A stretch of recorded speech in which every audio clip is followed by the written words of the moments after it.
Assalamu alaikum dear student. I am yours instructor Salman Amin Malik for the course Operations Research. Operations Research का आज second lecture है हमारा और first lecture में मैंने आपको कोर्स कंटेंट्स के अलावा graded how I will grade this course and कुछ टर्मिनोलॉजीज कुछ एग्जांपल्स की थी कि आई होप दैट कि फर्स्ट लेक्चर अटेंड करने के बाद आपका इंटरेस्ट भी डेवलप हुआ होगा इस कोर्स को स्टडी करने में और एंड आई होप और मैं उम्मीद करता हूँ कि आप जो है इंशाल्लाह इस कोर्स को बड़ा इंजॉय करेंगे because every problem which we are going to deal in this course comes from the physical world real world problem से ही आती है और उसका मैक्सिमाइज या मिनिमम या ऑप्टिमम सोल्यूशन जो है वो हमने निकालना होता है with certain constraint. Let me recall you what we have defined in the last lecture. First lecture में हमने फिजिकल वर्ल्ड में जो प्रॉब्लम आ रहा था उसको इन वर्ड्स हमें स्टेट किया जाता था और मैथमेटिकल मॉडल फॉर्मुलेशन जो है ना वो हमने की थी. सिंपल एग्जांपल्स की थी. अभी कॉम्प्लिकेटेड एग्जांपल्स जो हैं वो हम डील करेंगे अपने आज के लेक्चर में और नेक्स्ट लेक्चर्स में, लेकिन बड़ी सिंपल सी थी और हमने कुछ टर्मिनोलॉजीज जो हैं वो डिफाइन की थी. हमने डिफाइन किया था कि ऑब्जेक्टिव फंक्शन क्या होता है. Before going to the objective function we should know the decision variables जो हैं जो कि आपके रियल वर्ल्ड प्रॉब्लम में जो है बड़े इंपॉर्टेंट रोल प्ले करते हैं, जिनको चेंज करने से आपका जो है चेंज होता है, पूरे का पूरा चेंज जो है ऑब्जर्व किया जाता है फिजिकल प्रॉब्लम में. ठीक है. फॉर एग्जाम्पल कि अगर आपको याद हो कि फर्स्ट लेक्चर में हमने गिवन लेंथ ऑफ वायर हमें दी गई थी and we want to make a rectangle whose area is maximum. ठीक है. तो लेंथ रेक्टेंगल जो है वो फॉर्म होती है लेंथ और विड्थ से रेक्टेंगल की. तो लेंथ और विड्थ जो थे ये दो डिसीजन वेरिएबल्स थे जिनको चेंज करने से हमारा एरिया जो कि ऑब्जेक्टिव फंक्शन था वो चेंज हो रहा था. फिर ऑब्जेक्टिव फंक्शन क्या होता है कि हमारा अल्टीमेट ऑब्जेक्टिव क्या है in the real world problem. ठीक है. जैसे एक और एग्जांपल हमने की थी जिसमें 5 वीक्स का बिजनेस ट्रिप था फ्रॉम फैथफील्ड टू डेनवर. फैथफील्ड और डेनवर जो है ये सिटीज हैं यूनाइटेड स्टेट्स के और मुझे क्या करना था कि मैंने मिनिमम कॉस्ट का ट्रैवल जो है वो फाइंड आउट करना था.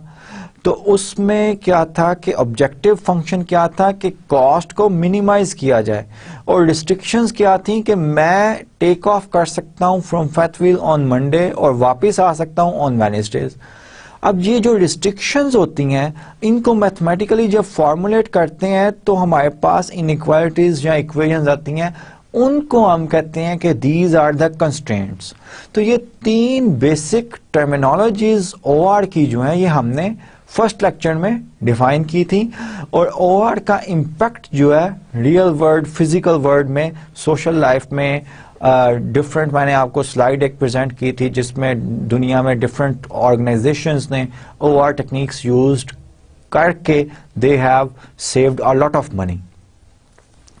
तो ये जो हमने डिफरेंट 3 टर्मिनोलॉजीज यूज की थी, decision variables, then objective function which is defined in terms of decision variables और objective function में आपके each decision variable के साथ एक पैरामीटर एक real number associate किया जाता है जो कि effect which is the effect of that objective function in the objective function में डिसीजन वेरिएबल का इफेक्ट होता है. वो जो पैरामीटर ऑब्जेक्टिव फंक्शन का कोफिशिएंट जो होता है ऑब्जेक्टिव डिसीजन वेरिएबल का कोफिशिएंट जो होता है ऑब्जेक्टिव फंक्शन में.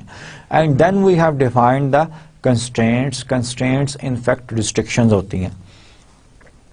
आज के लेक्चर में मैं जस्ट सबसे पहले तो मैं ओआर का डिफरेंट फेजेस जो हैं वो वंस अगेन क्योंकि ये बड़ा इंपॉर्टेंट है एक बार फिर जो है वो मैं डिटेल में डिस्कस करना चाहूँगा फर्स्ट 3 और 4 स्लाइड्स में. ओआर का फेजेस क्या हैं कि ओआर प्रॉब्लम को अगर आप ओआर टेक्निक्स जो हैं अप्लाई करना चाहते हैं तो फेजेस क्या हैं। जैसे लास्ट लेक्चर में भी मैंने आपको बताया था कि प्रॉब्लम ऑफ इंटरेस्ट आइडेंटिफाई करना, ये उसके बाद मैथमेटिकल मॉडलिंग जो है डिफाइन करना, जिसमें objective function, decision variables identify करना और आपके कंस्ट्रेंट जो हैं ये निकालना। देन आप एल्गोरिदम जो है वो डेवलप करें for solving that mathematical problem. Algorithm जब डेवलप कर लिया फिर मशीन पे इम्प्लीमेंट करना जो है, डाटा जो है पिछला कलेक्ट कर जो आपने किया हुआ है फर्स्ट स्टेप में, उस डाटा को इंटरप्रेट करना by using your solution or your algorithm for solving a certain problem। उसके बाद अपनी हायर मैनेजमेंट को डिसीजन लेने के लिए बताना कि वो under what circumstances they have to take such type of decision, and ultimately you will implement your model or solution or algorithm, whatever, for solving a particular problem. So let's start the lecture. In today's lecture, first of all we are going to define I am going to define the different phases of OR. We are having the second lecture today. So just recall करवाने के लिए, क्योंकि ये बड़ा basic concept है और बड़ा important है, प्रॉब्लम डेफिनेशन। और आज के लेक्चर में ज़रा डिटेल में जो है वो मैं आपको बता रहा हूँ कि प्रॉब्लम डेफिनेशन जो है ये क्या है, ठीक है। और problem definition involves the scope of the problem under investigation. The function should be carried out by the entire OR team. और OR टीम्स जो हैं ये बिग ऑर्गेनाइजेशंस में हायर की जाती हैं, जिनका काम ही ये होती है कि डिसीजन मेकिंग में हेल्प करना हायर अथॉरिटीज़ की। The aim is to identify 3 principal elements of the decision problem. Description of the decision, alternatives ये हमने लास्ट लेक्चर में किए थे। फॉर एग्जाम्पल याद है आपको जो कि एग्जाम्पल हमने की थी कि ट्रैवलिंग 5 वीक बिजनेस ट्रैवलिंग, उसमें 3 ऑल्टरनेटिव्स लिए थे और there was infinite alternatives for the second problem, जो कि गिवन लेंथ से आपने रेक्टेंगल ऑफ मैक्सिमम एरिया जो है वो बनानी थी। The second, determination of the objective of the study, objective function, and third one is specification of the limitations under which the modelled system operates. फिर हमने model construct करना, एंटेल्स model construction entails an attempt to translate the problem definition into mathematical relationship। ये मैंने अभी आपको बताया। If the resulting model fits one of the standard mathematical models such as linear programming, mathematical model जब आप करेंगे तो वो जाहिर बात है मॉडल की कुछ ना कुछ प्रॉपर्टी होगी कि उसमें डिसीजन वेरिएबल लीनियर है या उनकी मल्टीप्लिकेशन भी है या पावर एक से ज़्यादा है। अगर तो वो लीनियर है तो वो लीनियर प्रोग्रामिंग में फॉल आउट करेंगे, जो कि हम स्टडी करेंगे OR के कोर्स में। सो मैथमेटिकल मॉडल बनाने के बाद वो फिट इन कहाँ पे होता है? लीनियर प्रोग्रामिंग में होता है, ट्रांसपोर्टेशन प्रॉब्लम में होता है, असाइनमेंट प्रॉब्लम में होता है, इंटीजर प्रोग्रामिंग में होता है, डायनामिक प्रोग्रामिंग में होता है। किस प्रोग्रामिंग में होता है, किस कैटेगरी में वो मैथमेटिकल मॉडल जो है वो फॉल करता है, ठीक है। और ये जितनी भी मैंने टर्म्स बोली हैं ये OR की टर्म्स हैं जो कि हम स्टडी करेंगे OR के कोर्स में। Alternatively, if the mathematical relationships are too complex to allow the determination of the analytic solution, the OR team may opt to simplify the model. अब मॉडल ऐसा आ गया जो कि प्रीवियस एग्जिस्टिंग मॉडल्स OR में है ही नहीं या which is very difficult to solve, तो OR टीम का क्या काम होता है कि उसको सिंप्लीफाई करे by taking certain heuristic approaches और by taking certain assumptions and then simulate the problem. Model solution algorithm जो मैंने which solves the problem is by far the simplest of all OR phases because it entails the use of well-defined optimization algorithm। Optimization algorithm जो है already जो है वो use कर सकते हैं। अगर आपका मॉडल जो है वो किसी already defined models, mathematical model में fit in नहीं हो रहा तो of course you have to do your research। That is the work the scientists or researchers do। ठीक है।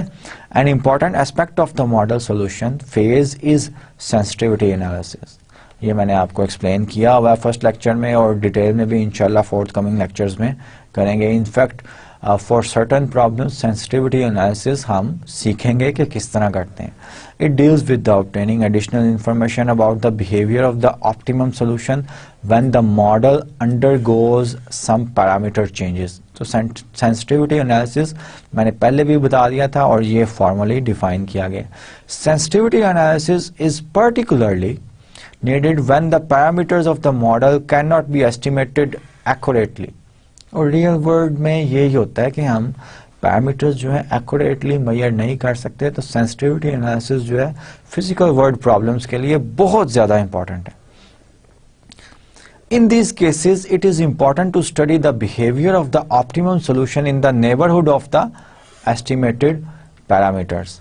मॉडल वैलिडिटी, भाई वैलिडिटी किस तरह मॉडल की करते हैं? ऑलरेडी जो हमारे पास डाटा है उस पे सबसे पहले इंप्लीमेंट करते हैं, देखते हैं कि वो उसी तरह के रिजल्ट्स दे रहे हैं जो पास्ट में हमने ऑब्टेन्ड किए हैं। ठीक है, ये वैलिडिटी स्टेप्स है। अब validity checks whether or not proposed model does what propose to do that, what it is suppose to do, does it predict adequately the behavior of the system under study। Initially, the OR team should be convinced that the model's output does not include surprises। भाई आप इस तरह नहीं चाहते कि आपका algorithm जो है वो ऐसा सोल्यूशन दे दे जो कि फिजिकल वर्ल्ड में पॉसिबल ही नहीं है। फॉर एग्जांपल, मैंने फैक्ट्री जो है वो शू मेकिंग की बनाई है, तो अल्टीमेटली प्रोडक्ट जो है वो मेरा एक बैग बन जाए, ये तो सरप्राइज है ना मेरे लिए। मैं तो शू मेकिंग फैक्ट्री बनाई थी, तो बैग्स तो नहीं मैं बना रहा। तो इस तरह की आउटपुट्स जो हैं विच आर इम्पॉसिबल, इस तरह की आउटपुट्स तो नहीं हमारा मॉडल जो है वो दे रहा। तो model validity is a very crucial step. In other words, does the solution make sense, solution की सेंस बन रही है। Are the results intuitively acceptable. On the formal side, a common method for checking the validity of a model is to compare its output with historical output data। ये मैंने आपको पहले ही बता दिया कि मॉडल वैलिडिटी हम हिस्टोरिकली जो already past में डाटा हमारे पास होता है उसी से हम करते हैं। The model is valid if under similar input conditions it reasonably duplicates past performance। Generally, however, there is no assurance that future performance will continue to duplicate past behavior, also because the model is usually based on careful examination of the past data। The proposed comparison is usually favorable if the proposed model represents a new non-existing system, no historical data would be available। ये just मैंने कुछ phrases, important phrases जो हैं collect कर ली हैं और मैं ये सपोज करता हूँ, और इनफैक्ट सपोज नहीं करता, in fact these will be helpful to you to understand the phases of OR problem.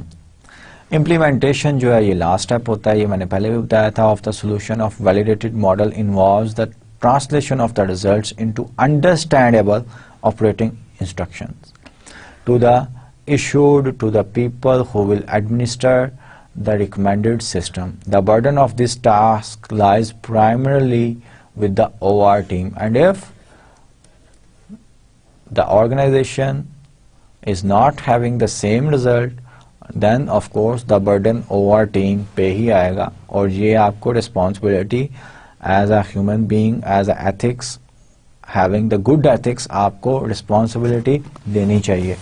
If you have done something wrong, आपको रिस्पॉन्सिबिलिटी लेनी चाहिए। ये बड़ा हमारी नेशन में लैक करता है कि we put the responsibility of the wrong doings to the others। लेकिन OR टीम में अगर आप किसी ऑर्गेनाइजेशन में हैं और you propose some solution, then you should, if something goes wrong with your model or prediction, then you should take the responsibility। ये OR team की ही रिस्पॉन्सिबिलिटी होती है। So the general form of OR problem is maximize or minimize objective function subject to constraints। Objective function हमने last lecture में define कर लिया हुआ है, सब्जेक्ट टू कंस्ट्रेंट, कंस्ट्रेंट क्या होते हैं। लेट अस डिफाइन सम टर्मिनोलॉजी, और ये बार बार मैं रिकॉल करवाता रहूंगा OR के कोर्स में। फिजिबल सोल्यूशन क्या होता है?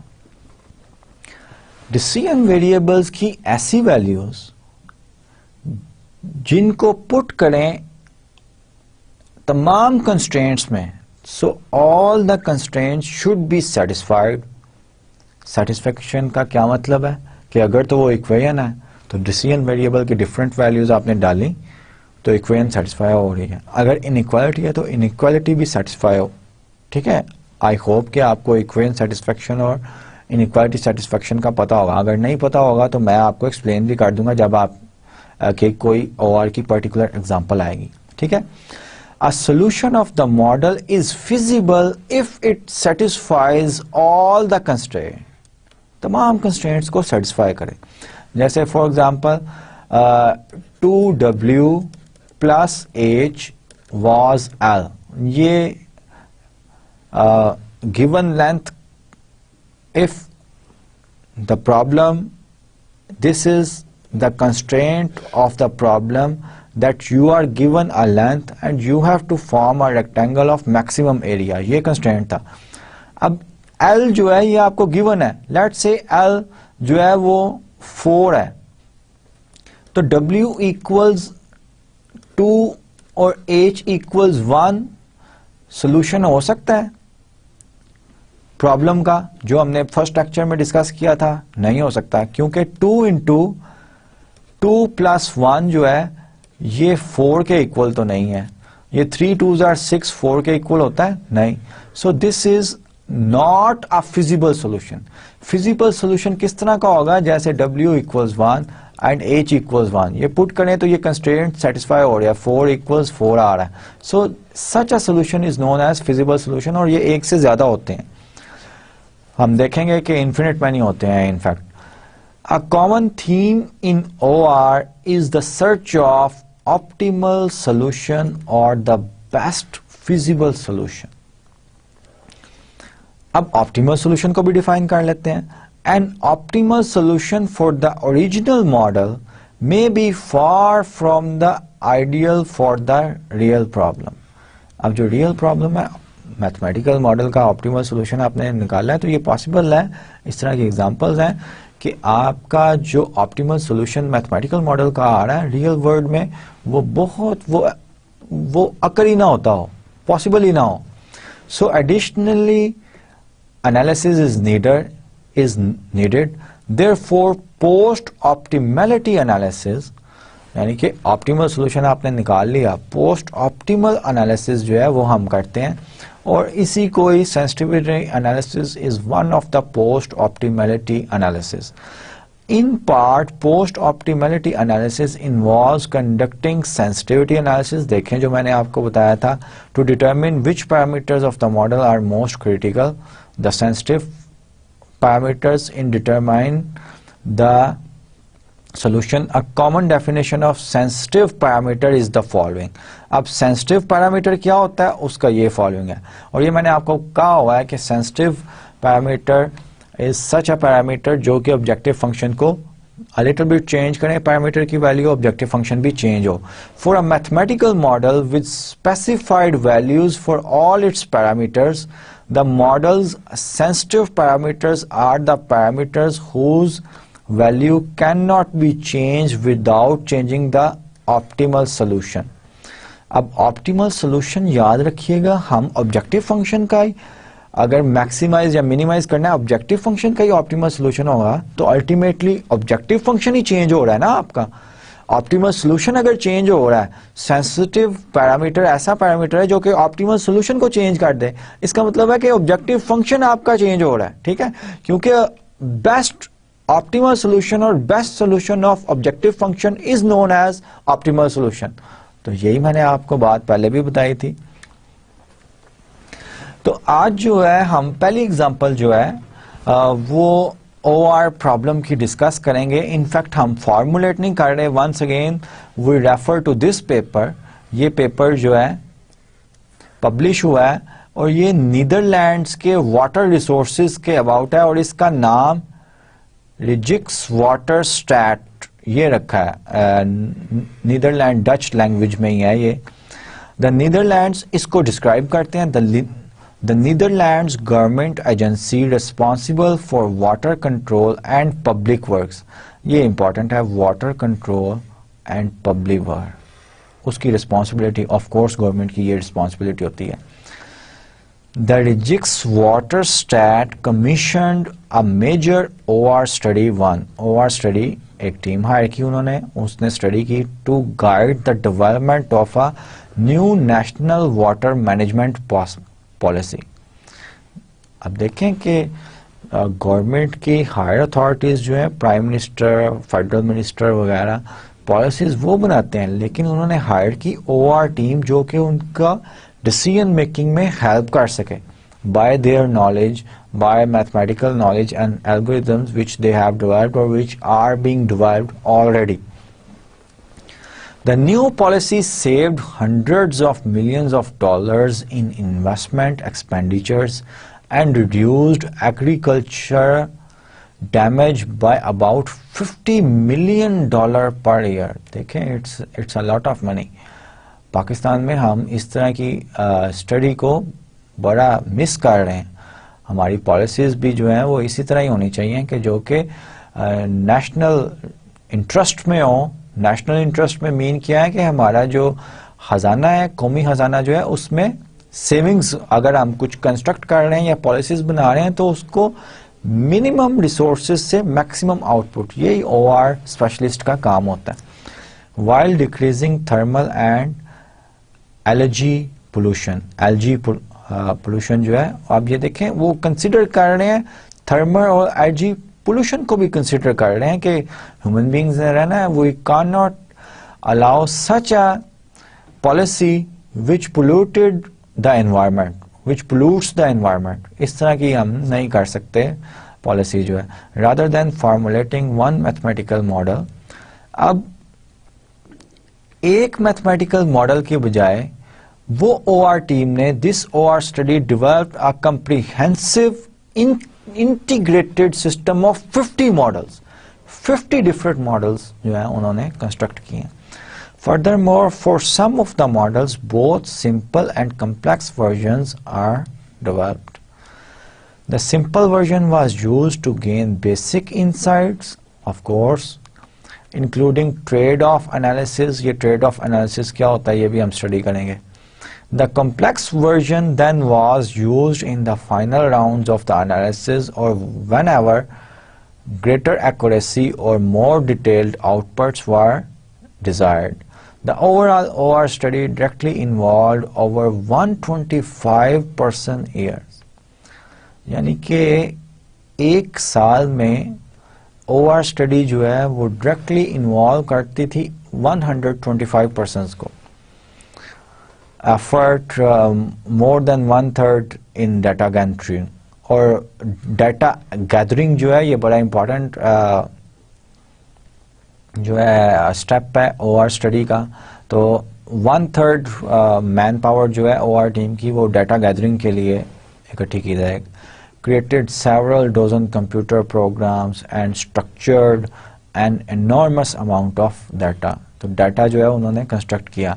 तो अल्टीमेटली ऑब्जेक्टिव क्या हुआ, जैसे पहले भी बता दिया, they have saved $50 million per year और कंटिन्यूसली सेव होते गए. It's an achievement. This study did not conclude by recommending just a single solution. Instead, a number of attractive alternatives were identified. ये एग्जाम्पल इसीलिए मैंने डाली है कि mathematical model for a physical world, क्योंकि physical world जो है उसमें बहुत ज़्यादा कंस्ट्रेंट इस तरह के होते हैं जो कि आपके ज़हन में भी नहीं होते कि ये इस तरह का अकरेंस हो सकती है किसी इवेंट की फिजिकल वर्ल्ड में. तो आपको एक से ज्यादा मॉडल्स चाहिए होते हैं. जैसे इसमें इस केस स्टडी में एक से ज्यादा मॉडल्स जो हैं उन्होंने डिस्क्राइब किए हैं, ठीक है, और फिर सॉल्यूशन भी प्रपोज किए हैं, ठीक है. Instead, a number of attractive alternatives were identified, analyzed and compared. The final choice was left to the Dutch political process culminating with the approval of parliament. देखें ये पार्लियामेंट में, एंड बार बार मैं कह रहा हूँ कि जब मैं स्टडी करता हूँ ओआर और स्पेशल इस तरह के केस स्टडीज़ करता हूँ तो मुझे पाकिस्तान के लिए भी होता है कि ये पाकिस्तान के लिए भी इस तरह की ही साइंटिफिक स्टडी पे बेस्ड की हुई पॉलिसीज जो है वो हमें इम्प्लीमेंट करनी चाहिए। Sensitivity analysis played a major role in the study. So ये आर्टिकल रेफरेंस दिया गया है जिसमें सारा ये एक्सप्लेन किया गया है और 30 पेजेस का ये जो है आर्टिकल है। अगर आप को एक्सेस हो तो आप ज़रूर डाउनलोड करें और just go through the article to see what the other people in the world developed countries are doing for taking the decisions, for making the policies, और हमें भी इसी तरह फॉलो करना चाहिए उन्हें। लीनियर प्रोग्रामिंग, ये फर्स्ट फॉर्मल जो है टॉपिक है ओआर का आपके कोर्स का। Linear programming uses a mathematical model to describe the problem of concern, and of course linear है तो इसमें डिसीजन वेरिएबल्स की पावर जो है वो 1 होगी। ऑब्जेक्टिव फंक्शंस में भी डिसीजन वेरिएबल्स की पावर 1 होगी, कंस्ट्रेंट्स में भी डिसीजन वेरिएबल्स की पावर जो है वो 1 होगी। The adjective linear means that all the mathematical functions in this model are required to be linear functions। अब linear function आपको पता है कि क्या होता है। Let's say कि आपके पास x1, x2 ये दो वेरिएबल्स हैं, तो x1 5x1 plus 7x2 less than equal 7, ये एक लीनियर इनइक्वालिटी है क्योंकि x1 और x2 की पावर क्या है 1 है। Where as 5x1 x2 plus 7x2 less than equals 10, ये एक लीनियर इनइक्वालिटी नहीं है क्योंकि यहाँ पे एक टर्म जो है x1 x2 ऐसी है जो कि दो वेरिएबल्स की प्रोडक्ट है। Similarly x1 square plus x2 greater than or equal to let's say 100, this inequality is also not linear because यहाँ पे वेरिएबल की पावर जो है 2 है 1 नहीं है। तो लीनियर प्रोग्रामिंग में हमारा जो मैथमेटिकल मॉडल होगा इसमें तमाम कंस्ट्रेंट भी लीनियर होंगे और ऑब्जेक्टिव फंक्शन भी हमारा लीनियर ही होगा। द वर्ड प्रोग्रामिंग, ये मैंने पहले आपको बता दिया है, does not refer here to computer programming, rather it is essentially a synonym for planning. Planning के लिए सिनोनिम जो है यूज किया गया। Thus linear programming provides the planning of activities to obtain an optimal result, that is a result that reaches the specified goal best according to the mathematical model among all feasible alternatives. We have a list of alternatives, list of possibilities, जैसे last example में travel वाले, last lecture में travel वाली example में हमारे पास 3 different travel करने की possibilities थी, वो अल्टरनेटिव्स थी 1 2 3। इसी तरह आपका लीनियर प्रोग्रामिंग में डिफरेंट अल्टरनेटिव्स हैं 4 5 so on and so forth, n alternatives हैं। आपने all these are feasible, infeasible नहीं है, और feasible solution हमने डिफाइन कर लिया है। feasible solution ऐसा solution है प्रॉब्लम का जिसमें तमाम के तमाम कंस्ट्रेंट जो है आपके सेटिस्फाई होती हैं, ठीक है। और सेटिस्फाई का मैंने थोड़ा सा बताया था, एग्जांपल्स में हम देखेंगे भी। तो इन तमाम feasible solutions में से हमने बेस्ट सोल्यूशन जो है वो पिक करना है, उसी को हम क्या कहते हैं, ऑप्टिमल सॉल्यूशन कहते हैं, ऑप्टिमल सॉल्यूशन कहते हैं, ठीक है।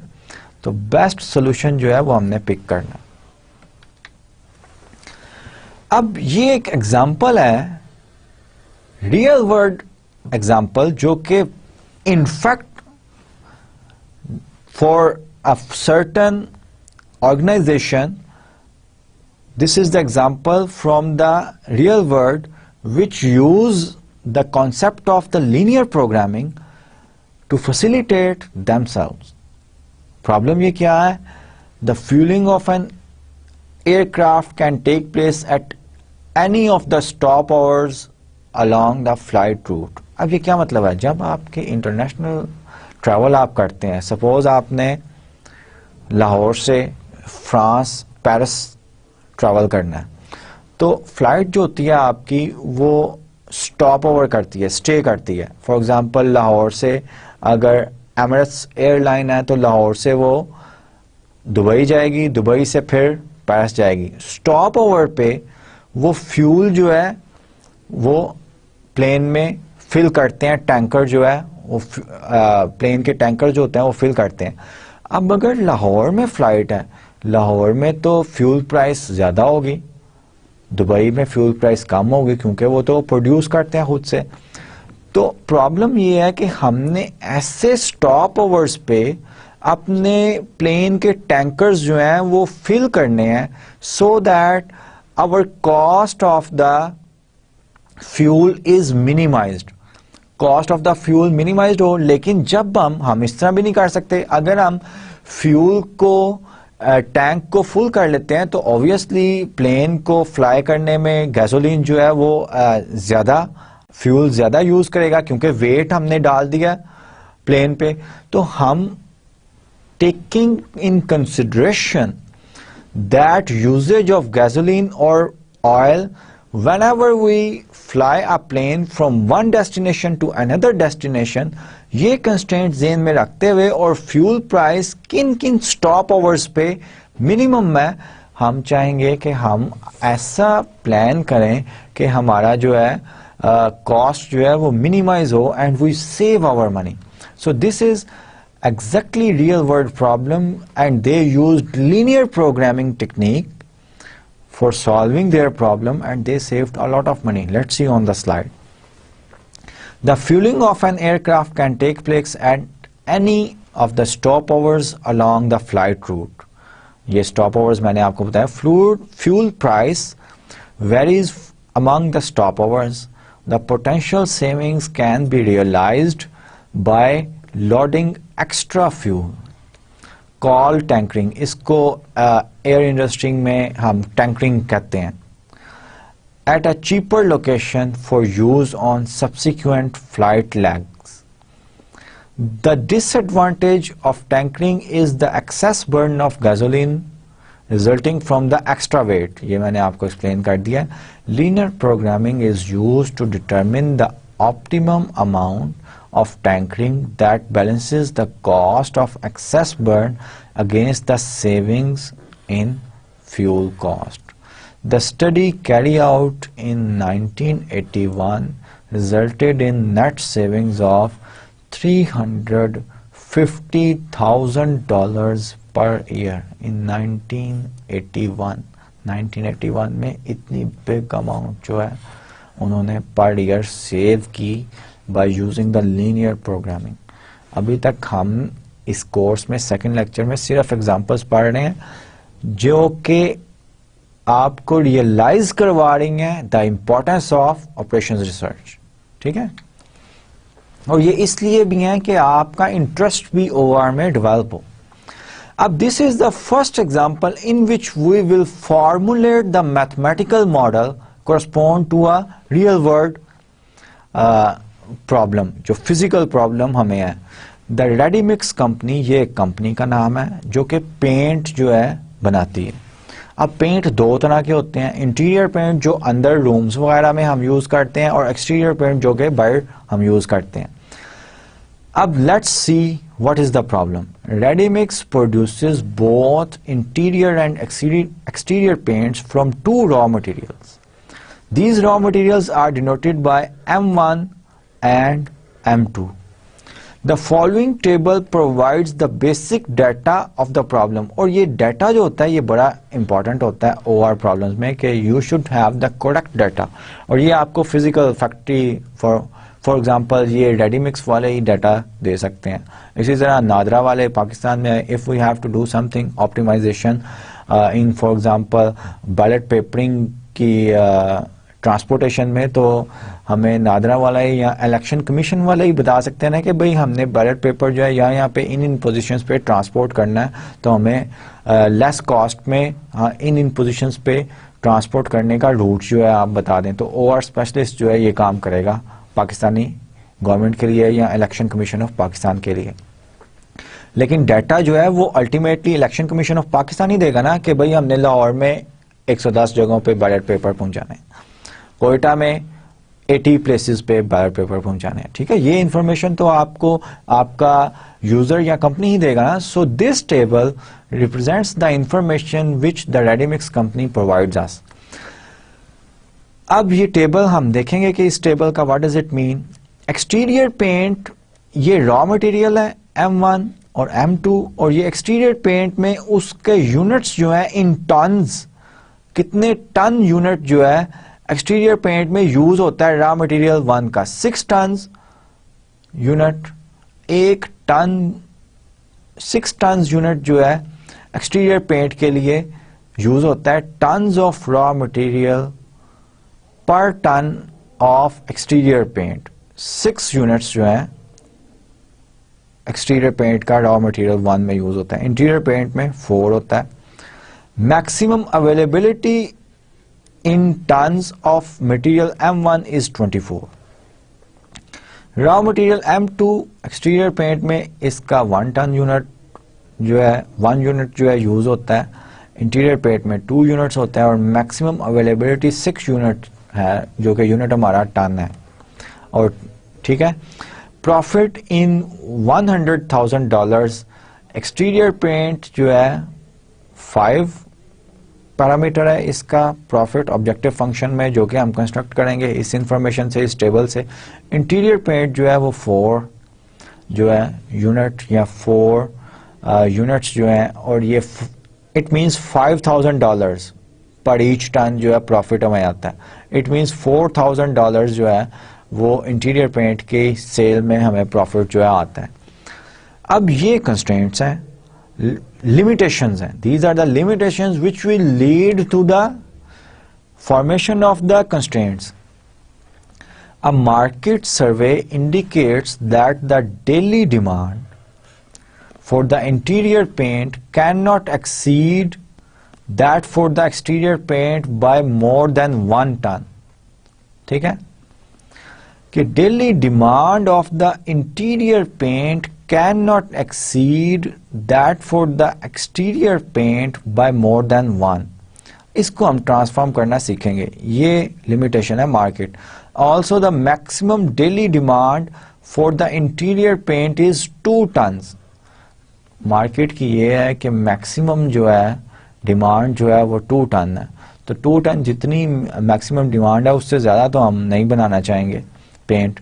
Ready mix wants to determine the optimum best product mix of interior and exterior paints, कि इंटीरियर पेंट कितना प्रोड्यूस किया जाए, एक्सटीरियर पेंट कितना प्रोड्यूस किया जाए, such that maximize the total daily profit. Daily profit जो है उसको मैक्सिमाइज किया जाए।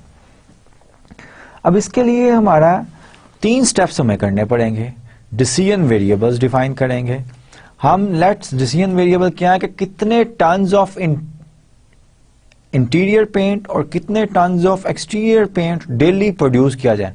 हम कह देते हैं कि X1 अमाउंट इंटीरियर पेंट की, लेट्स से X2 अमाउंट जो है एक्सटीरियर पेंट की हम डेली प्रोड्यूस करते हैं। So these are your decision variable.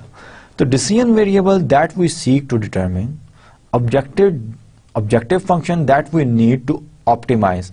तो X1 अगर हम डेली करते हैं तो एक्सटीरियर पेंट का तो 5X1 जो है ये डेली प्रॉफिट बन जाएगा if we produce X1 tons of exterior paint, और 4X2 बन जाएगा profit of interior paints daily if we produce X2 tons of interior paints. तो ये हमारा ऑब्जेक्टिव फंक्शन बन जाएगा। ऑब्जेक्टिव फंक्शन को हम z से डिनोट करते हैं 5X1 plus 4X2। Constraints that the solution must satisfy. ये कंस्ट्रेंट्स जो हैं ये मार्केट से, ये जो 2 स्टेटमेंट्स जो हैं हमने दी गई हैं, और भी कंस्ट्रेंट जो हैं हम फॉर्मुलेट करेंगे। So let's try to formulate the mathematical model from this given information. अब ऑब्जेक्टिव फंक्शन, ये मैंने लास्ट स्लाइड में ही आपको बता दिया कि ऑब्जेक्टिव फंक्शन किस तरह फॉर्मुलेट करना है। अगर हम ये सपोज कर लें कि X1 tons produced daily of exterior paint and X2 tons produced daily of interior paint, then objective function total profit from exterior paint will be 5x1, total profit from interior paint will be 4x2, and total profit will be 5x1 plus 4x2. That is the objective function and we have to maximize the profit. यही कहा है ना कि daily profit को readymix company जो है चाहती है कि मैक्सिमाइज किया जाए.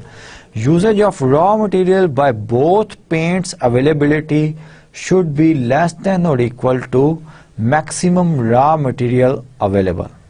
ठीक है, और ये एक कंस्ट्रेंट है कि रॉ मटेरियल जितना यूज हम कर रहे हैं, फॉर एग्जांपल अगर x1 टन्स यूज करते हैं तो raw material m1 use for the exterior paint will be 6x1. Raw material m1 use for the interior paint will be, interior paint जो है वो x2 टन हम प्रोड्यूस करें x2.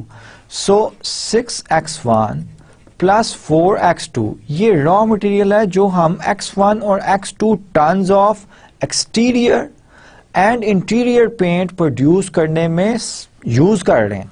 It should be less than और equal to 24. जितना raw material available है उससे exceed तो नहीं ना कर सकते हैं, हम नहीं कर सकते, इसीलिए मैंने ये लेस देन और इक्वल लिखा है. ठीक है, इसी तरह हम बाकी कंस्ट्रेंट भी जो है वो बनाएंगे, जैसे f1x1 plus 2x2 less than equal to 6 बनेगा क्योंकि m2 रॉ मटेरियल की मैक्सिमम डेली अवेलेबिलिटी जो है वो 6 टन है और यूज अगर x1 टन हम एक्सटीरियर पेंट बनाते हैं तो 1 इंटू x1 हम यूज कर रहे हैं इसकी प्रोडक्शन में, 2 इंटू x2 यूज कर रहे हैं इंटीरियर पेंट की, और it should be less than और इक्वल टू 6. सो कंस्ट्रेंट जो है वो हम फॉर्मुलेट करने जा रहे हैं. Usages of raw material m1 by exterior paint is 6x1 tons. ये मैंने आपको बता दिया 6x1 अगर x1 टन हम प्रोड्यूस कर रहे हैं. Usages of raw material m1 by interior paint is 6x2 tons. Usages of raw material m1 by both paint is their sum and it should be less than 1. Raw material m1 के लिए less than 1 कह रहा हूँ, less than और equal to 24 होना चाहिए. ये मैंने आपको पिछली स्लाइड में एक्सप्लेन कर दिया. ठीक है, similarly x1 plus 2x2 less than और इक्वल टू 6 ये भी मैंने आपको एक्सप्लेन कर दिया. और ऑब्जेक्टिव फंक्शन भी हमारा z equals 5x1 plus 4x2 ये भी हमारा आ चुका है. अब लिमिटेशंस जो है, कंस्ट्रेंट सिर्फ यही नहीं है, मार्केट लिमिटेशंस भी थी ना, वो यहाँ पे हमने लिखा हुआ है. Market survey indicates that the daily demand of interior paint cannot the daily demand x2 ton हम बना रहे हैं, इसका मतलब है daily demand of interior paint x2 हम डेली बना रहे हैं. This can not exceed that for exterior paint by more than 1.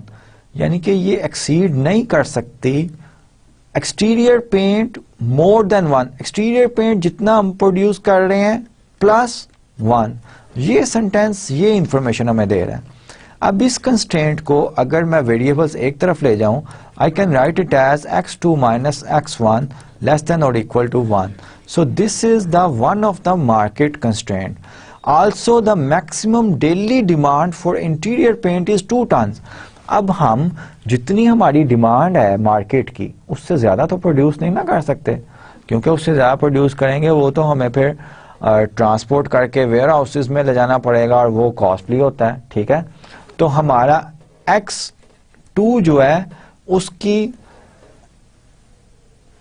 Interior paint जो कि हम x2 डेली कर रहे हैं वो should be always less than और equal to 2. मैक्सिमम प्रोडक्शन जो है इंटीरियर पेंट की वो 2 टन्स पर अ डे ये होनी चाहिए. ये मार्केट कंस्ट्रेंट्स थे हमारे जो हमने लिख लिए यहाँ पे. अब एक और कंस्ट्रेंट जो कि अंडरस्टूड है कि हम प्रोड्यूस कर रहे हैं x1 and x2 tons of, this is the exterior paint, this is the amount of interior paint in tons. ठीक है, तो ये x1 और x2 नेगेटिव हो सकते हैं. नेगेटिव का क्या मतलब है? कि हम प्रोड्यूस नहीं इनफेक्ट कर रहे हैं, हमारे पास ऑलरेडी पड़ा हुआ है और वो हम लूज कर रहे हैं, ये तो पॉसिबल नहीं है ना। तो a natural restriction is that positivity की के ये ग्रेटर देन और equal to 0, x1 greater than equal to 0, x2 greater than or equal to 0. That maximum possibility is that we are producing nothing. x1 0, x2 equals 0. यही होता है ना, factory या produce करती है या नहीं करती। मैक्सिमम ये है कि workers are no more working और machines are no more working and we are producing nothing. So this is the positivity या non negativity condition of the decision variable, whereas x1 and x2 are the decision variable, which is for this particular example are the amount of the exterior as well as interior paints produced in one day, or these are the amount of the exterior or interior paint produced daily.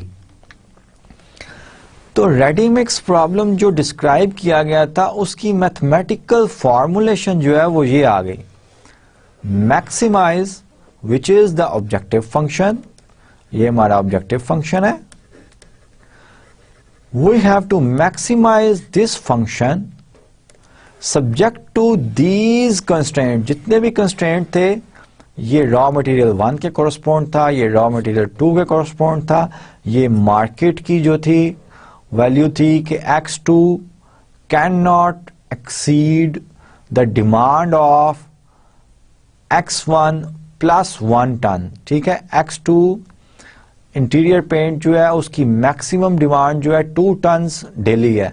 ये सब constraint और ये non negativity जो है condition ये हमें understood थी कि यहाँ इधर वी आर प्रोड्यूसिंग समथिंग और we are producing nothing, negative values ये ऑब्टेन नहीं कर सकता। अब ये मैथमेटिकल मॉडल हमारा बन गया, ठीक है। अब इसको देखें कि ये लीनियर प्रोग्राम है, यस, क्योंकि हर वेरिएबल डिसीजन वेरिएबल की पावर क्या है 1 1, पावर इनकी 1 1 है, कंस्ट्रेंट में भी और ऑब्जेक्टिव फंक्शन में भी। अब अगर आप रिकॉल करें फर्स्ट लेक्चर में हमारा ऑब्जेक्टिव फंक्शन रेक्टेंगल वाले प्रॉब्लम में w इंटू एच था, ये नॉन लीनियर है, ठीक है, और ये उस वक्त भी मैंने आपको रियलाइज करवाया था। सो this is not a linear programming model, जो कि रेक्टेंगल जो है गिवन लेंथ में मैक्सिमम एरिया वाली रेक्टेंगल हमने कंस्ट्रक्ट करनी थी। Any values of x1 and x2 which satisfies all the constraints is known as a feasible solution for this ready mix model। यही लिखा हुआ है, any values of x1 and x2 that satisfies all 5 constraints constitutes a feasible solution, otherwise the solution is infeasible। Determine x1 equals 3 tons per day and x2 equals 1 tons per day is a feasible solution or not। तो हम क्या करेंगे कि हम इन तमाम constraint को check करेंगे कि इन वैल्यूज के लिए ये सेटिस्फाई होते हैं कि नहीं। फॉर एग्जांपल पहला कंस्ट्रेंट क्या बनता है, x1 3 है 18, x2 जो है 1 है, 18 प्लस 4, क्या ये इनइक्वालिटी ट्रू है? 18 प्लस 4 क्या होता है 22, 22 जो है वो छोटा ही होता है 24 से, तो first constraint satisfied. Second constraint x1 plus 2 times x2, x1 क्या है 3 plus 2 times x2, 2 less than और इक्वल टू 6, 5 लेस देन और इक्वल टू 6 होता है, ये ट्रू स्टेटमेंट है, तो constraint 2 is also satisfied. Minus x1 minus 3 plus x2 1 less than और इक्वल टू 1 होता है, इसका minus 2 less than equal to 1 होता है, ये भी ट्रू है, माइनस 2 1 से छोटा ही होता है ना। x2 less than equal to 2, x2 जो है 1 वैल्यू है, ये लेस देन इक्वल टू 2, ये भी ट्रू स्टेटमेंट है। So all the constraint x1 और x2, 3 भी पॉजिटिव नंबर है, 1 भी पॉजिटिव नंबर है, all the constraints are satisfied, so we say that 3 2 is a feasible solution of ready mix model.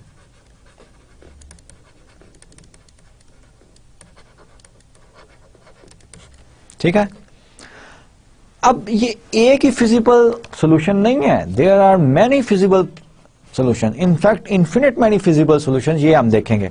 The goal of the problem is to find the best feasible solution, जिसके लिए ये objective function जो है ये maximise हो जाए और optimum that maximises the total profit. Let's discuss the properties of LP model. हर एलपी मॉडल की ये 3 प्रॉपर्टीज होती हैं. प्रोपोर्शनैलिटी प्रॉपर्टी, ये प्रॉपर्टी क्या है? This property requires that the contribution of each decision variable in both the objective function and the constraint to be directly proportional to the value of the variable. अब ये अगर function लिखा हुआ है तो z जो है डायरेक्टली प्रोपोर्शनल है ना x1 के, और 5 जो है वो कांस्टेंट ऑफ प्रोपोर्शनैलिटी है. इसी तरह x2 जो है z डायरेक्टली, अगर x2 बढ़ेगा तो z बढ़ेगा, x1 बढ़ेगा तो z बढ़ेगा. ठीक है, ये है ना. तो यही तो डायरेक्टली प्रोपोर्शनैलिटी होती है कि एक क्वांटिटी इंक्रीज करें दूसरी भी इंक्रीज हो. ठीक है, डायरेक्टली प्रोपोर्शनल यही होता है. तो ऑब्जेक्टिव फंक्शन हमेशा लीनियर मॉडल्स में प्रोपोर्शनल होते हैं डिसीजन वेरिएबल्स के, एज वेल एज कंस्ट्रेंट्स भी जो है वो प्रोपोर्शनल होते हैं लीनियर मॉडल के. लीनियर मॉडल के कंस्ट्रेंट भी डिसीजन वेरिएबल्स के प्रोपोर्शनल होते हैं और ऑब्जेक्टिव फंक्शन भी डिसीजन वेरिएबल के प्रोपोर्शनल होता है. प्रोपोर्शनैलिटी का यही मतलब है, एक क्वांटिटी इंक्रीज की जाए दूसरी भी इंक्रीज हो, एक डिक्रीज की जाए तो दूसरी भी डिक्रीज हो. Additivity property, this property requires the total contribution of all the variables in the objective function and in the constraints to be the direct sum of individual contributions of each variable. ये exactly objective function में यही हो रहा है कि direct sum किया जा रहा है और कंट्रीब्यूशन आपकी अल्टीमेटली ऑब्जेक्टिव फंक्शन में आ रहा है. Certainty, all the objective and constraint coefficients of the LP model are deterministic. ये बड़ी इंपॉर्टेंट प्रॉपर्टी है. डिटर्मिनिस्टिक ऐसी क्वांटिटी को कहते हैं जिसको हम डिटर्मिन कर सकें. अब ऑब्जेक्टिव फंक्शन में इसका x1 डिसीजन वेरिएबल है, इसका जो है कोफिशिएंट या पैरामीटर क्या है? 5 है, एग्जैक्ट वैल्यू, कोई डिस्ट्रीब्यूशन नहीं है, प्रोबेबिलिस्टिक नहीं है, प्रोबेबिलिटी नहीं हम यूज कर रहे, डिटरमिन्ड कर रहे हैं. Deterministic are those values which can be exactly determined. Probabilistic are those values जो कि हम प्रोबेबिलिटी बताते हैं कि ये इतने % इसकी प्रोबेबिलिटी है, वो श्योरिटी नहीं होती. डिटर्मिनिस्टिक स्टडी में हम श्योर होते हैं, प्रोबेबिलिस्टिक स्टडी में हमारा गेस होता है. बस सिर्फ हम परसेंटेजेस बता रहे होते हैं कि ये अकर हो सकता है ये परसेंटेजेस में. तो ये आपने याद रखना है कि डिटर्मिनिस्टिक स्टडी क्या है और प्रोबेबिलिस्टिक स्टडी क्या है. लीनियर प्रोग्रामिंग में जितने भी कोफिशिएंट्स होंगे कंस्ट्रेंट में, ऑब्जेक्टिव फंक्शन में, वो सब डिटर्मिनिस्टिक होंगे, प्रोबेबिलिस्टिक नहीं होंगे. ठीक है, यही जो है किया गया है. अब नेक्स्ट स्लाइड में क्या है? For the ready mix model construct each of the following constraint and express it with the linear left hand side and a constant right hand side. अब ये जो है ये रिस्ट्रिक्शंस दी गई हैं, लिमिटेशंस दी गई हैं और आपको कहा गया है कि रेडी मिक्स प्रॉब्लम जो कि मैथमेटिकल फॉर्मुलेशन हमारी ये आई थी, तो ये जो 2 लिमिटेशंस हैं इनको एज अ कंस्ट्रेंट फॉर्म करके आप मॉडल में फिट इन करें. The daily usages of raw material M2 in tons is at most 6 and at least 3.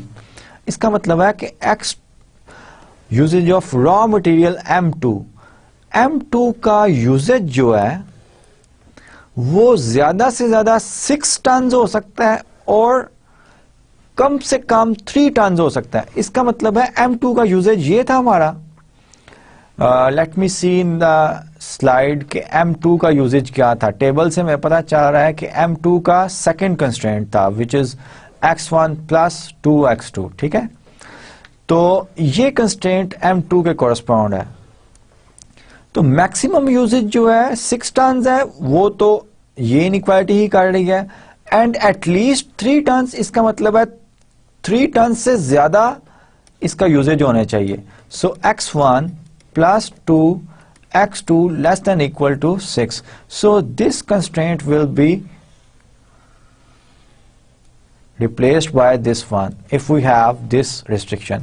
अब ये सेकंड जो है ये आप खुद कीजिएगा, कोशिश कीजिएगा कि कौन से कंस्ट्रेंट को एक नया कंस्ट्रेंट बनता है या कि एक ऑलरेडी कंस्ट्रेंट को मॉडिफाई करना है। जैसे मैंने फर्स्ट के सॉल्यूशन में ऑलरेडी जो एक कंस्ट्रेंट था उसी को मॉडिफाई किया, ठीक है, which was the usages of raw material M2।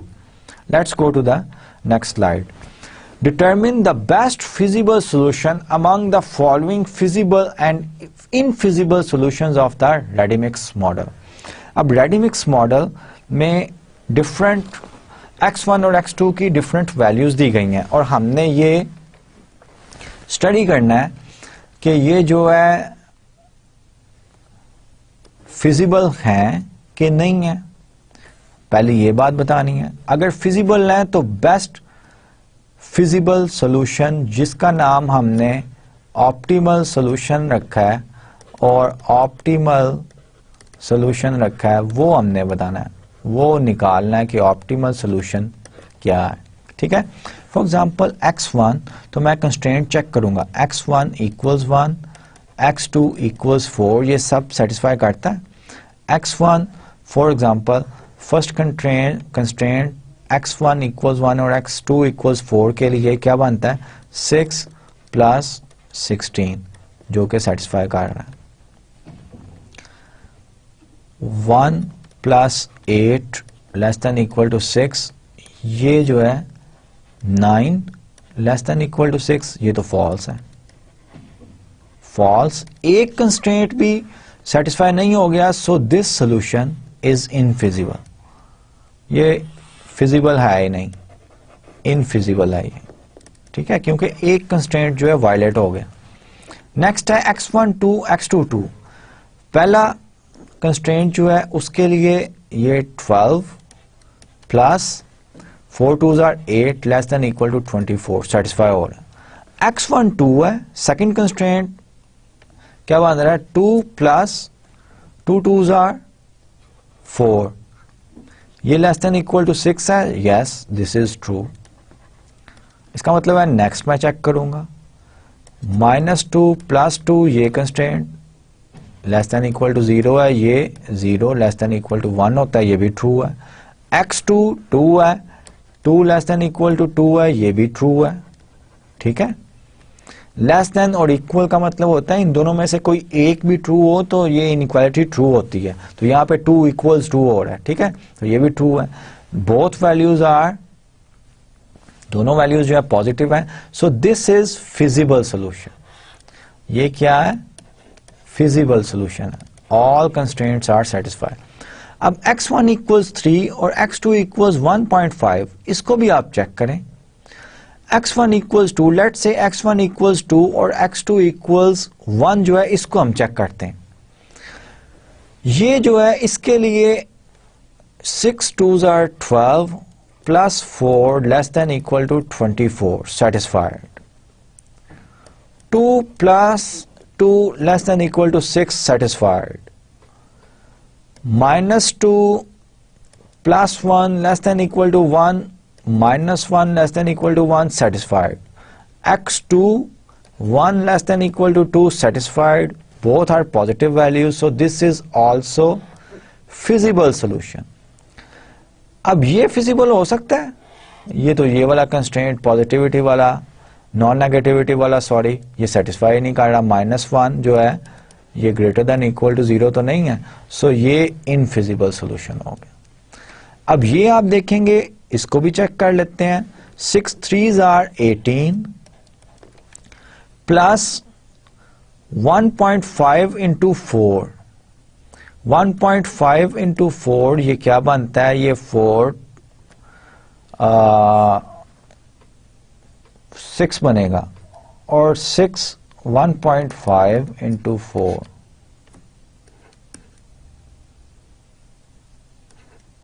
6 बनेगा, ठीक है। 18 plus 6 should be less than equal to 24, ये सेटिस्फाई हो रही है। 24 लेस देन इक्वल टू 24 है, ट्रू स्टेटमेंट है। सेकेंड 3, सेकेंड कंस्ट्रेंट इस पॉइंट के लिए 3 प्लस 3 6, ये 6 लेस देन इक्वल टू 6, ये भी ट्रू स्टेटमेंट है इसके लिए। -x1 -3 plus 1.4 less than equal to 1, ये -1.4 आएगा, ये भी ट्रू स्टेटमेंट है। x2 जो है 1.5 है, लेस देन इक्वल टू 2, ये भी ट्रू है। ऑल आर ट्रू, सो ये भी जो है फिजिबल सॉल्यूशन। अब इन तमाम सॉल्यूशंस में ऑप्टिमल सॉल्यूशन कौन सा है, फिजिबल कौन कौन से हैं, 1 2 3, ये तीनों वैल्यूज जो हैं हम z में डाल देंगे। फॉर एग्जाम्पल फर्स्ट वैल्यू के लिए z क्या बन रहा है, 5 2s are 10 plus 4 2s are 18, जिसके लिए मैक्सिमम वैल्यू आएगी z के लिए, वो ऑप्टिमल सॉल्यूशन होगा, ठीक है। ये भी फिजिबल सॉल्यूशन है। 2 5 2s are 10, 10 plus 4 14, z equals 5 3s are 15, 15 plus 6, ये 20, z इक्वल्स 21 आ रहा है। अब z की, क्योंकि मैक्सिमाइज का प्रॉब्लम था ना, z की वैल्यू मैक्सिमम वैल्यू क्या आ रही है 21, और वो किस पॉइंट के कोरस्पोंड आ रही है, इस फिजिबल पॉइंट के correspond. So optimal solution is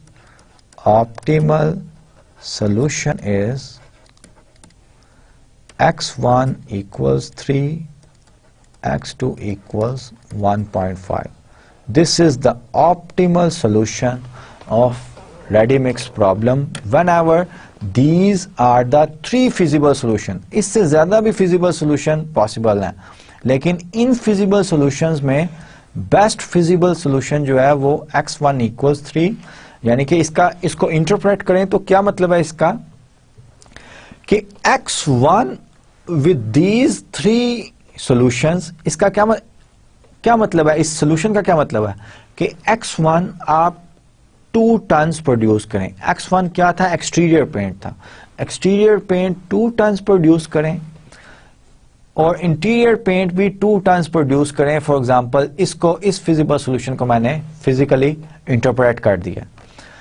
इस फिजिबल सॉल्यूशन का क्या मतलब है कि एक्सटीरियर पेंट आप 2 टन्स प्रोड्यूस करें और इंटीरियर पेंट आप 1 टन प्रोड्यूस करें, तो आपके पास प्रॉफिट जो है वो $1,400,000 आएगा।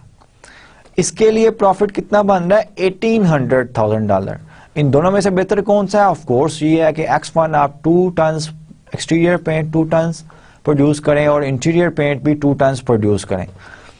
अब ये जो है कि आप एक्सटीरियर पेंट 3 टन्स प्रोड्यूस करें डेली और इंटीरियर पेंट 1.5 टन्स प्रोड्यूस करें डेली, तो हमारा जो प्रॉफिट है वो $21,000 है, जो कि इन सबसे ज्यादा है, इन दोनों से ज्यादा है। तो considering these 3 feasible solutions, my optimal solution is this one among these 3 feasible solution। बाकी ये 2 solution जो थे वो तो feasible थे ही नहीं, constraint जो है वो violate हो रहे थे, ठीक है। अब we are just at the end of our lecture, और at the end of our lecture जो है मैं आपको some problems जो है वो propose करूंगा। ये प्रॉब्लम्स जो है ये आपके फर्स्ट और सेकंड लेक्चर के कोरस्पोंड है, और टिकट्स वाला जो है हमने प्रॉब्लम किया था ना फर्स्ट लेक्चर में, मैंने 3 ऑल्टरनेटिव्स जो हैं वो आइडेंटिफाई किए थे, आपने जो है 4th फिजिबल अल्टरनेटिव भी जो है वो निकालना है। इसका मतलब क्या है कि आपने ऐसे ट्रिप 5 वीक बिजनेस ट्रिप निकालना है जो 3 मैंने डिस्क्राइब किए थे उसके अलावा हो। फॉर एग्जांपल हम ये कर सकते हैं कि मैं ट्रैवल करूं फैथव्हील से Denver and I stayed there 2 weekends, then I return to the फैथव्हील on Wednesday and then I go to the 3rd week also on Monday and such type of जो है आप ट्रैवलिंग जो है अपना स्केड्यूल जो है वो आपने अदर देन द 3 जो मैंने प्रपोज किया उसके करना है।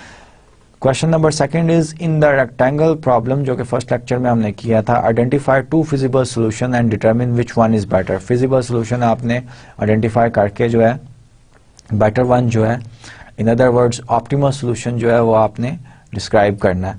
Determine the optimal solution of the rectangle problem, अब ये इसका हिंट भी दिया गया है कि किस तरह यूज़ करना है, और differential calculus in fact preliminary calculus जो है वो आप यूज़ कर सकते हैं। ये क्वेश्चन जो है ये स्टेटमेंट क्वेश्चन है।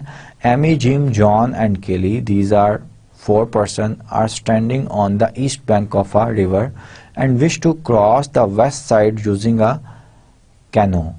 कैनो जो है ये छोटी सी बोट को कहते हैं जिसमें ज़्यादा से ज़्यादा 2 ही लोग जो है बैठ सकते हैं। The canoe can hold at most 2 people at a time. Emmy, being the most athletic, can row across the river in 1 minute. Jim, John and Kelly would take 2, 5 and 10 minutes. ये टाइम इन्हें लगता है respectively. If 2 people are in the canoe, the slower person dictates the crossing time. अगर 2 लोग बैठे हैं, इसका क्या मतलब है? इसका मतलब ये है कि 2 लोग में डिफरेंट टाइम ले रहे हैं ना इंडिविजुअली पहुंचने के लिए।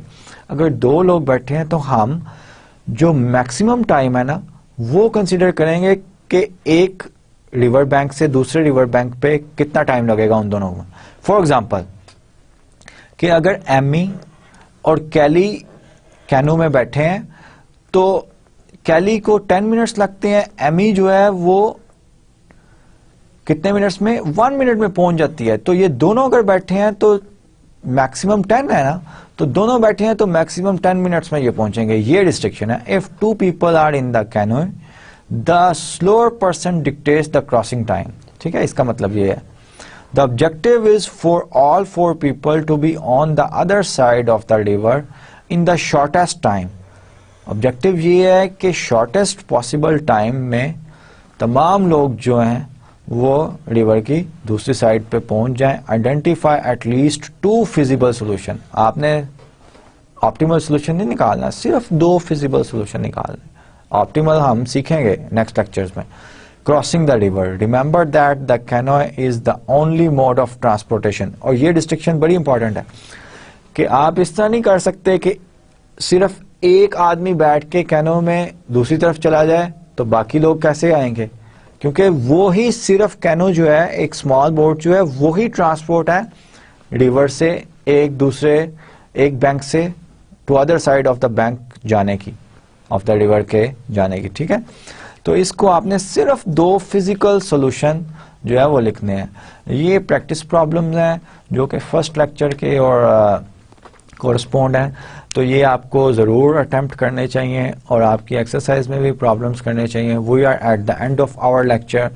नेक्स्ट लेक्चर में इंशाल्लाह मैं सेकंड लेक्चर में जो मैंने फार्मूलेट करना सिखाया आपको कि कोई वर्ड प्रॉब्लम, फिजिकल प्रॉब्लम से मैथमेटिकल मॉडल फार्मूलेट करना, इसकी मैं कुछ एग्जांपल्स करूंगा and we will learn the graphical solution of the के ग्राफिकल सोल्यूशन लीनियर प्रोग्राम जो मॉडल आपका बनता है लीनियर प्रोग्राम, उसका ग्राफिकल सोल्यूशन जो है वो किस तरह ऑब्टेन करते हैं।